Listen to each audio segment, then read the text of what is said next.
விடுதலை போரில் தமிழகம் காலத்துக்கும் உச்சரிக்க வேண்டிய பெயர்களில் முன்னணியில் இருப்பது வ.உ.சி. என்ற பெயராகத்தான் இருக்க வேண்டும். வ.உ.சி. வக்கீல் தொழிலில் பெரும் பொருள் ஈட்டிக்கொண்டிருந்தார். குற்றவியல் வழக்குகளில் வ.உ.சி. உள்ளே நுழைகிறார் என்றால் நீதிமன்றமே ஆடிப்போகும். எளியவர்களுக்கு இலவசமாக வாதிடுகிற பண்பும் அவரிடம் நிறையவே இருந்தது. பால கங்காதர திலகர், லாலா லஜபதி ராய் போன்றோரால் கவரப்பட்டு நாட்டின் விடுதலை போரில் பங்கு கொண்டார் வ.உ.சி. இதையடுத்து காங்கிரஸ் இயக்கத்தில் தன்னை இணைத்துக் கொண்டு சுதந்திர போராட்டத்தில் ஈடுபட்டார். அவரின் தீவிர தேசப்பற்றால் அவரை வந்தே மாதரம் பிள்ளை எனவே அழைத்து மகிழ்ந்தனர் தலைவர்கள். இந்தியாவை ஆங்கிலேயர்கள் சுரண்டிக் கொண்டு இருப்பதையும் வர்த்தகத்தில் தங்களின் ஆதிக்கத்தின் மூலம் இந்தியாவை வறுமையில் வாட விடுவதையும் வ.உ.சி. உணர்ந்து கவனித்து வந்தார். சுதேசி நாவாய் சங்கத்தை உருவாக்கினார். ஷாலேன் ஸ்டீமர்ஸ் கம்பெனி எனும் நிறுவனத்திடம் இருந்து கப்பல்களை வாடகைக்கு எடுத்தார். ஆங்கிலேய அரசு முட்டுக்கட்டை போட்டது. கிளம்பி போய் கொழும்பிலிருந்து கப்பல்களை வாடகைக்கு கொண்டு வந்தார். இருந்தாலும் சொந்த கப்பல் தேவை என்று உணர்ந்து எங்கெங்கோ அலைந்து காலியா என்னும் கப்பலை கொண்டு வந்தார். வேதமூர்த்தி பிரான்ஸ் தேசம் சென்று எஸ் லாவோ கப்பலை வாங்கி வந்தார். ஆங்கிலேய அரசின் வியாபாரம் பாதிக்கப்பட்டது. விலையை குறைத்து ஈடு கொடுத்தது அரசு. இவரும் குறைத்து பார்த்தார், கட்டவில்லை. இறுதியில் கப்பலில் ஏறினாலே குடை இலவசம் என்று அரசு அறிவிக்க கூட்டமாக அங்கே சென்று அங்கே ஆங்கிலேய கப்பல் கம்பெனியை வாழ வைத்துக் கொண்டிருந்தனர். அன்று மட்டுமல்ல, இன்றும் ஆட்சியாளர்கள் கொடுக்கும் இலவசங்களே ஆட்சியாளர்களையும் அரசையும் நிர்ணயித்துக் கொண்டிருப்பது போல அன்றும் நடந்தது.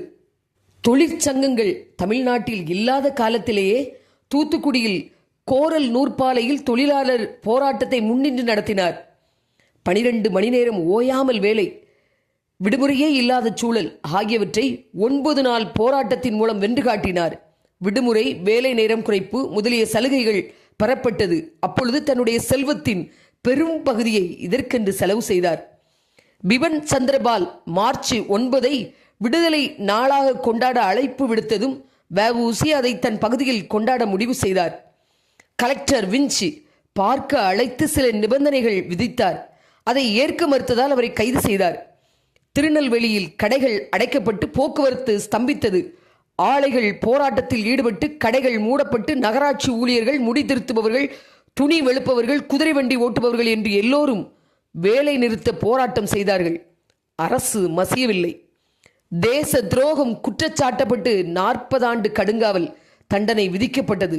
அந்த தீர்ப்பில் நீதிபதி பின்கே சிதம்பரம் பிள்ளையின் பிரசங்கத்தையும் பாரதியாரின் பாட்டையும் கேட்டால் செத்த பிணம் உயிர் பெற்று எழும், புரட்சி ஓங்கும், அடிமைப்பட்ட நாடு 5 நிமிடங்களில் விடுதலை பெறும் என்று எழுதினார்.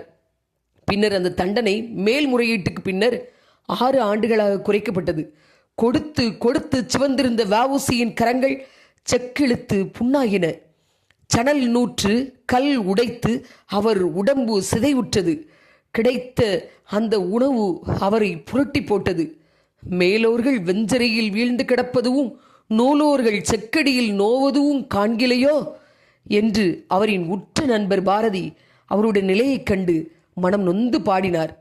விடுதலை பெற்று சிறையிலிருந்து வ.உ.சி. வந்ததும் அவரை அழைத்து போகக்கூட ஆளில்லை என்பது கசப்பான வரலாறு.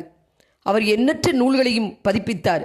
மணக்குடவரின் திருக்குறள் உரையை வெளியிடுகிற பொழுது அந்நூலின் முகப்பில் இந்நூலின் எழுத்து, கட்டமைப்பு, அச்சு, மை யாவும் சுதேசியம் என்று குறிப்பிட்டார். லட்சங்களை கோடிகளில் வாழ்ந்த அந்த செல்வ சீமான் போராட்டத்திலும் சுதந்திரத்திலும் தன்னுடைய பணத்தை செலவழித்த கடைசியில் மிகவும் வறுமையில் வாடினார். பஞ்சம் பிழைக்க என்ன செய்வது என்று மண்ணெண்ணை கடை வைத்து தெரு தெருவாக போய்விட்டு பசியார முயன்றார். அதையும் அரசு தடுத்தது. சிறைக்கு சென்றதால் அவருடைய வழக்கறிஞர் பட்டத்தை இழக்க வேண்டியதாயிற்று. அவருடைய வழக்கறிஞர் பட்டத்தை மீட்டுத்தர ராஜாஜி அவர்களை கேட்டுக்கொண்ட பொழுது அவரும் மறுத்துவிட்டார். ஆனால் ஆங்கிலேய நீதிபதி வாலஸ் என்பவர் வ.உ.சி. அவரின் வழக்கறிஞர் பட்டத்தை மீட்டுக் கொடுத்தார். அதனாலேயே தன்னுடைய பிள்ளைக்கு அவரின் நினைவாக வாலேஸ்வரன் என்று பெயரிட்டார். பல்வேறு ஊர்களில் வறுமை நீங்காமலேயே வாழ்ந்து தீவிர சைவரான போதிலும் இறக்கின்ற பொழுது அவர் மகாகவி பாரதியின் என்று தனியும் எங்கள் சுதந்திர தாகம், என்று மடியும் எங்கள் அடிமையின் மோகம் என்கிற வரிகளை கேட்டுக்கொண்டே கண்ணீர் கசிய உயிர் துறந்தார். இன்று வ.உ.சி. அவர்களின் நினைவு நாள். அவருடைய தியாகத்தை நாம் போற்றுவோம். வரும் தலைமுறைகளுக்கு அவருடைய தியாகத்தை எடுத்துச் சொல்வோம்.